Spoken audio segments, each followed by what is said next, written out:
In this episode, you'll learn how to use force-sensitive resistors as well as flex-sensitive resistors with Arduino.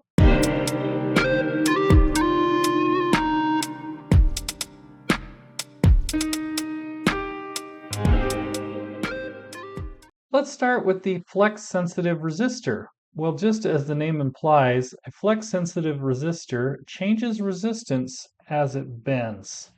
And so we're going to take advantage of that and build a voltage divider circuit to measure how much our sensor is bending. First off, we have an LED connected to pin 2 on the Arduino. We also have our FSR connected to ground and analog channel A0. And to complete the voltage divider circuit, we have a 22 kilo ohm resistor that is connected to 5 volts and A0 on the Arduino. So let's look at the code here. We have a few integers. Our LED pin will be pin 2. Our FSR pin will be A0. We'll have an integer flex to measure how much the sensor is bending. Here in the setup loop, we'll start our serial monitor. We'll initialize our LED pin as an output and set it to low to begin with. Then here in the loop, we will measure our flex using the analog read command of the FSR pin. And we'll print that to the serial monitor so that we can see what's going on. And then here we will toggle our LED. If flex is greater than 500, we'll turn the LED on. Otherwise, we'll turn it back off. And we'll perform this operation twice per second. So let's go ahead and open up our serial monitor and see what's going on. Right here you see in the neutral position, the sensor is approximately 400. If I bend it forward, it drops to about 300. But if I bend it the other way, we get closer to 700.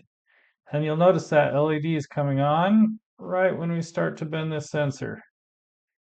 So it looks like it's working good. So what are some applications for this? Well, some people connect these sensors to the back of their glove so they can measure their finger movement. Another application may be, hey, the tip of a fishing pole gets a little wiggly when that fish starts nibbling and then finally bends. So if you're making an automated fishing pole, you could connect one of these to the back of it. Really any application where you're trying to measure how much something is bending. All right, now let's talk about the force-sensitive resistor, which, as the name implies, changes resistance based on the force applied to it. So our schematic is almost identical, but you'll probably notice that I switched the position of the 22 kilo ohm resistor and the sensor this time so that the sensor is now connected to 5 volts instead of ground. So guess what? The code is exactly the same. So if we run the serial monitor, we should start to see values because there's no force on the sensor right now. It is reading 0. But as I begin to apply pressure to it, you'll see that number start to increase. And as I squeeze harder and harder, we get it up to close to 900, it looks like. And as I start to relieve pressure, it will come back down. Now, people ask me all the time if you can use an FSR as a scale. And the answer is not really, but kind of. So I'm going to show you how you would do it if you really wanted to, though.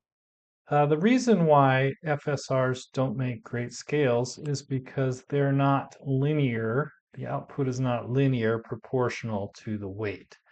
But if you were going to make a scale, here's what you would do. You'd set your FSR on the scale and you would apply some pressure. So right now, as you can see, I've only got about 10 or 11 grams and I'm getting readings of about 150. Now, if I increase to about 50 grams, now we're all the way up to 700. And to get even higher, we've got 1 kilogram, 2.5 kilograms gives us around 890. So what you'd have to do is you'd have to try different weights, make a little table that corresponding analog output from the Arduino would equal that weight. Well, that is it for lesson 17, but we'll see you back next week for lesson 18. Have a great day.